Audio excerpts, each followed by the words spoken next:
Welcome everyone. Today we are going to talk about status epilepticus, its definition, classification, etiology, and medication.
Epilepsy is a neurological disorder characterized by seizures.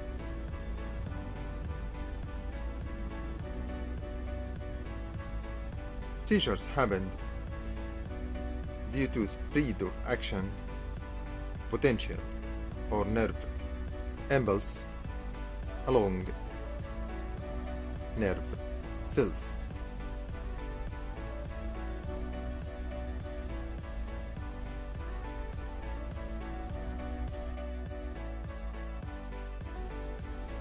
Epilepsy could be focal or partial when it happens in specific part or one part of the brain,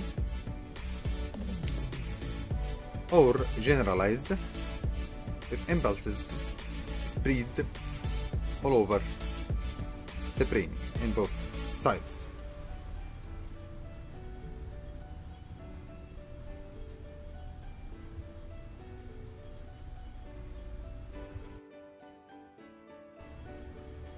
As we said, action potential or nerve impulse is spread from one cell to another, causing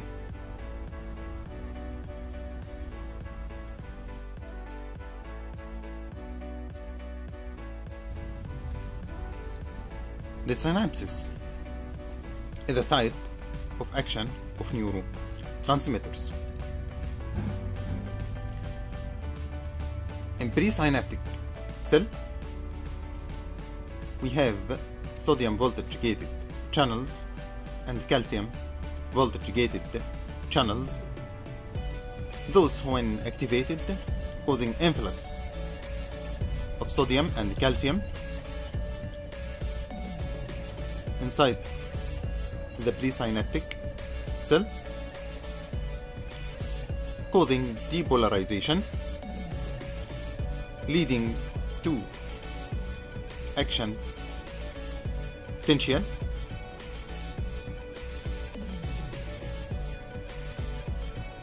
causing vesicle release of glutamate,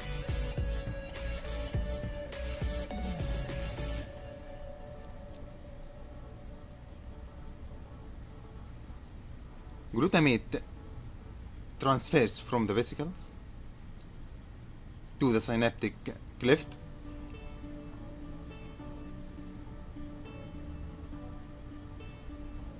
attaching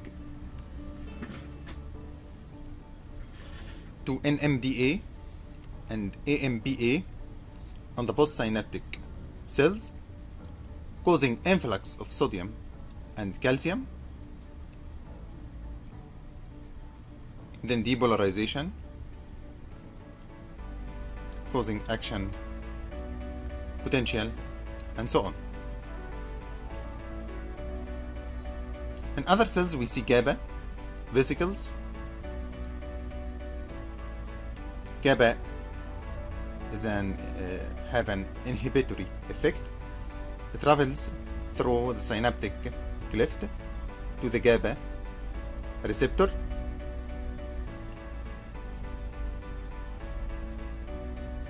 this causing release of chloride ions, causing repolarization.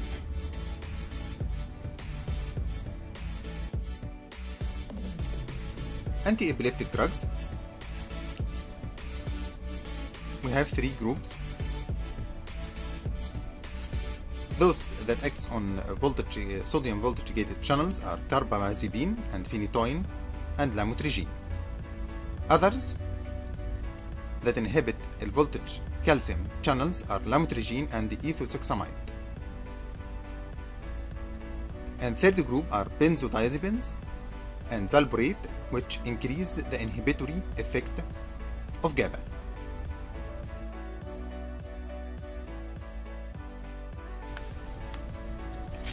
In 2015, according to International League Against Epilepsy, they defined status epilepticus as a condition resulting from failure of the mechanisms responsible for seizure termination or from initiation of mechanisms,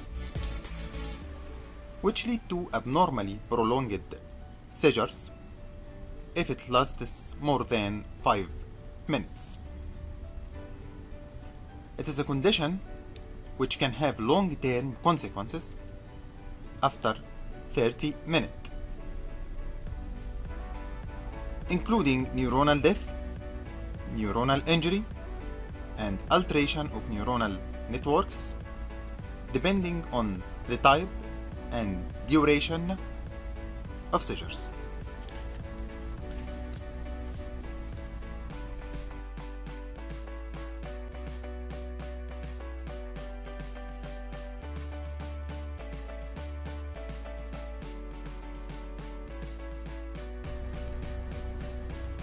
As for status epilepticus classification, we have two main categories: convulsive and non-convulsive. Convulsive, the patient has loss of consciousness and could last for more than 30 minutes, so early treatment is essential, and especially to avoid irreversible brain damage.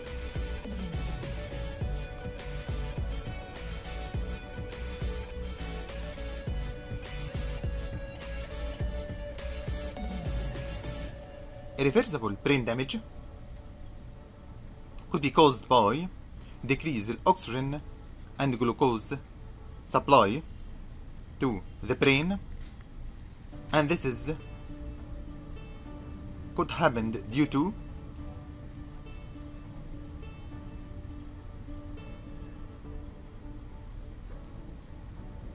lack of breathing,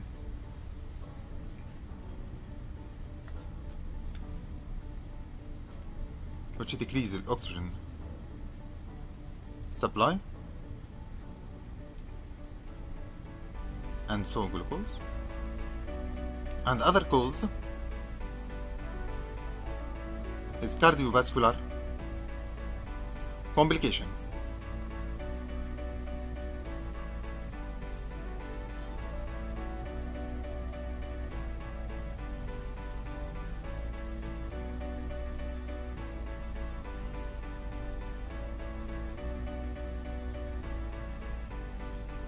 As for non-convulsive status epilepticus, the patient stay conscious and remain conscious and return to normal within minutes.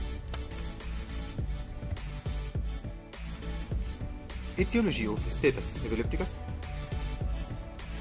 We can group the causes of status epilepticus in the word vitamins,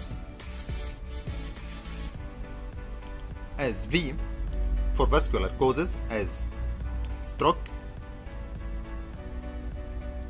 I for infection as meningitis or encephalitis, T for trauma, M for metabolic cause as drug overdose or drug withdrawal, S for psychiatric cause, I for idiopathic, A for autoimmune disease, and N for neoplasm. The management of emergency case of status epilepticus. First thing, we have to maintain all vital signs to prevent any injury.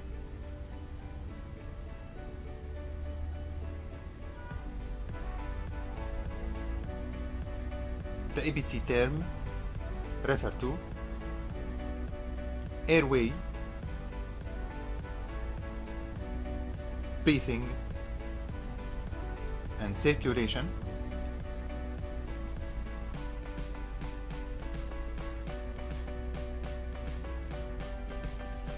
We should keep them all at normal range to prevent any injury, especially for the brain.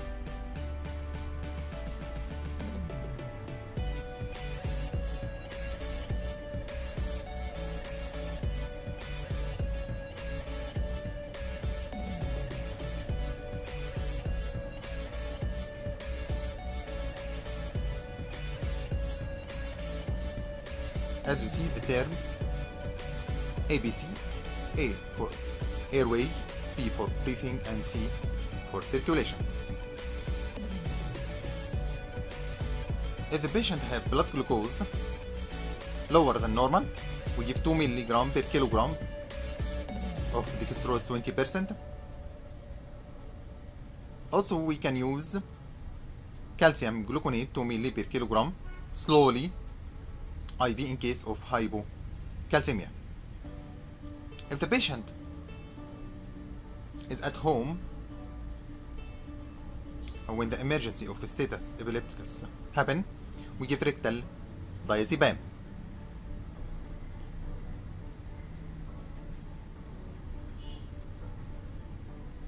At hospital, if we have an IV access is well established, we use IV diazepam. If no IV access, we give rectal diazepam. After 20 minutes, we give IV phenytoin or phenobarbital over 20 minutes. Okay, but after that, if we still have no IV access, we can use the root intraosseous in the bone of tibia